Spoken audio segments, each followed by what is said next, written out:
When you hear the Philippines, the two things that comes to your mind are the tropical weather. Hot, hotter, hottest, and the bumper-to-bumper traffic. Well, I cannot deny that. But did you know that the Philippines is also renowned as the Pearl of the East? And here is why.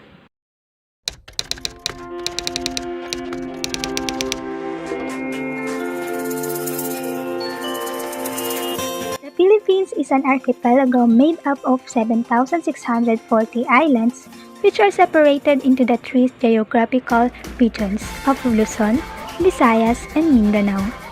It has 18 regions, 81 provinces, 145 cities, 1,489 municipalities, and 42,029 barangays. Wow! Aside from that, the Philippines is renowned for its stunning beaches, diverse culture, and hospitable people.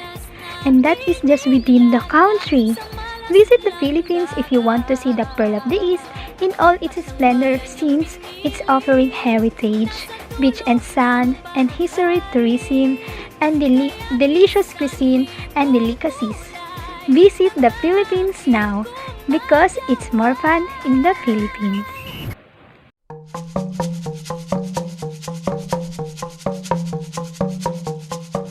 When people value their heritage, they'll work towards its preservation.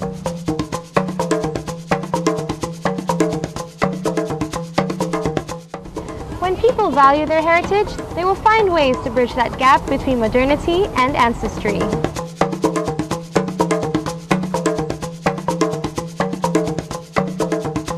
And when people value their heritage, they will strive to be better Filipinos.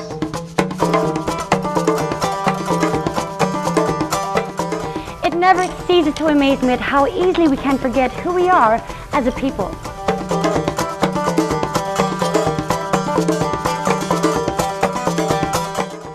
Be proud of who you are. Be proud to be Pinoy.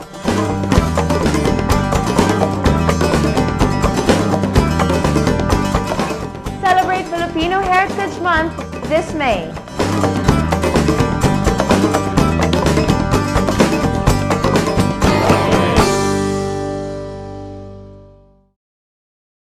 Sinulog Festival is celebrating in province of Cebu, Region 7, Visayas region. It is celebrating during 3rd Sunday of January to honor their saint, Santo Niño. Sinulog Festival is held in celebration of one of the country's most famous historic relics, the Santo Niño de Cebu.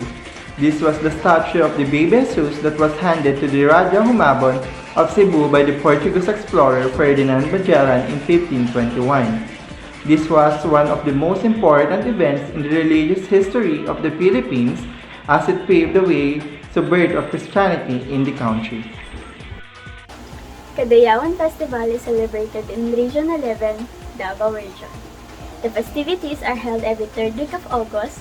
It serves as a Thanksgiving event for the gift of nature, the wealth of culture, the bounty of the harvest, and the serenity of living. In 1970, Mayor Elias B. Lopez encouraged all the Davao tribes to showcase their Thanksgiving rituals. In 1986, the Davao City government focused on uniting the people in turbulent times of martial law. At this time, the festival was called Apo Diwali. This name was created as a combination of three natural wonders, Mount Apo, Durian, and Waling Waling. In 1988, the festival was officially named Cagayawan Festival by Mayor Rodrigo Duterte. I am here to tell you about the festival of my province, the Oriental Mindoro. Pandangitab is our festival wherein all of us are excited for it. Pandangitab is held at Oriental Mindoro. The festival was usually held on the 3rd of February, but as the month was usually raining, it was held for the first time in the month of April. The dance was inspired by the practice of wives from the coastal community of Mindoro who accompanied their fishermen husbands going out to fish at the crack of early morning. Part of this practice is a ritual folk dance for a safe and bountiful catch. The participants are colorful and have glittery costumes. inspired from the traditional Barat Sayat world and swayed with the rural with made-up faces and coiffed hair. The Festival of Lights, dubbed Pandangi Tab, is the official festival of the province of Oriental Mindoro. It is a live street dance using the original music composed by local artists to portray the rich cultural heritage of Oriental Mindoro. Using the commonly used instruments of the Filipino marching bands in local fiestas, the music of Pandang Kitab allows the performers to exhibit the cultural development and the evolution of the traditional Pandango dance. The dance was inspired by the practice of wives from the coastal community of Mindoro who accompany their fishermen husbands going out to fish at the crack of early morning. The burning whips of their oil lamps light the way to the shore. Part of this practice is a ritual folk dance for a safe voyage and bountiful catch. The lights also provide a beacon for fishermen coming back from the sea.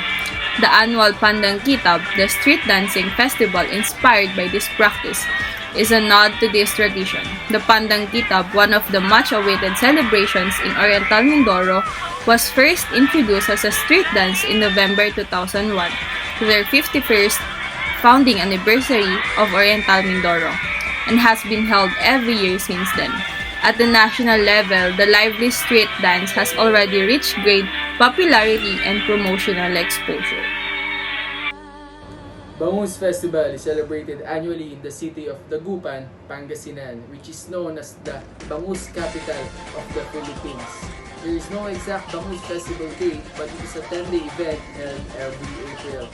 The festival features the ever-famous Bangusim or Bangus Bisim, which is the main highlight of the event, together with the street dancing locals who wear Bangus Festival costumes. Brief history. If you'd ask where the Bangus Festival place is, many Filipinos would already know the answer, as there is only one place in the country that is known to have the tastiest bangus. It is in Dagupan. You can trace the Bangus Festival history back to 2002 when it all started. It was then Mayor Benjamin Lim who initiated this kind of festival to promote Dagupan's most precious gem, bangus or milkfish. And 1 year later, they were recognized Kalutan Ed Dagupan by the Guinness Book of World Records as the longest barbecue of the world. Since then, Dagupan has been celebrating this festivity yearly in the month of April. In fact, because it is a big event, many media entities not just from the Philippines but across the world are covering this annual event in Dagupan. Bambanti Festival is celebrated in the province of Isabela, Region 2, Cagayan Valley. It is held every 4th week of January to celebrate the use of Bambanti or scarecrow by the farmers in Isabela. Bambanti Festival started and got institutionalized around the early months of 1997. It was made to celebrate and represent over 34 municipalities in the province of Isabela. The Bambanti Festival is a thanksgiving of the Isabelinos for the rich agricultural harvest. The festival is a tourism, cultural, and heritage event promoting the province as the country's top corn producer and ecotourism destination. Pintaferros Festival is celebrated in San Carlos, Negros Occidental, Region 6 in the Philippines. It was celebrated around the 3rd day of November to 5th November. They celebrate it to commemorate the founding of San Carlos City, and during the event, dancers paint their bodies and wear extravagant flower costumes. Pintaferros Festival celebration dates back to the early years of San Carlos City. The narrative began during the Spanish colonial period a long time ago. A princess once journeyed from Cebu to a neighboring island known as San Carlos today. Princess Sabinka is her given name.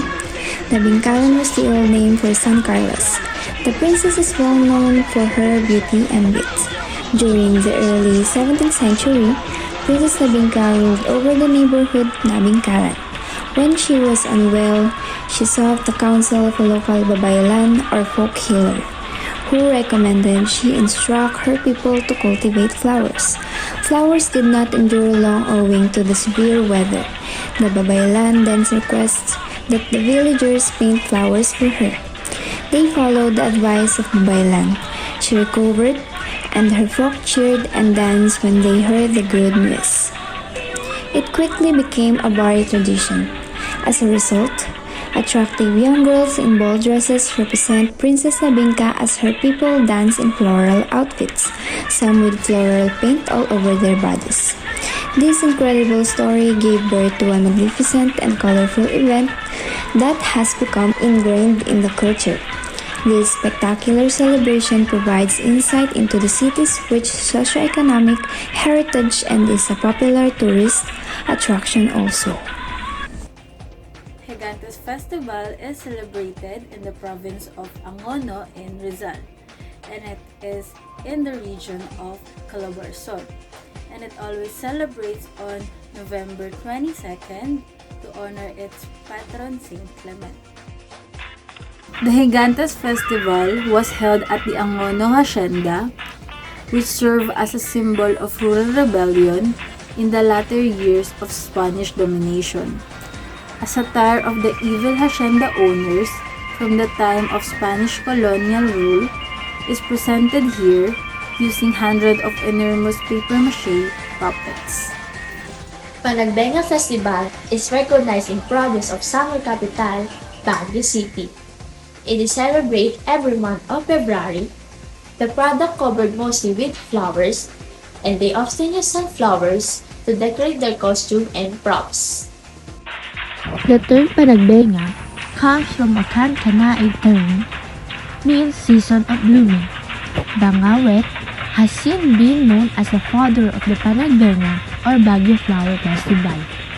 The festival, held in February, was created as a tribute to the city's flowers and as a way to rise from the devastation of the 1990 Luzon earthquake.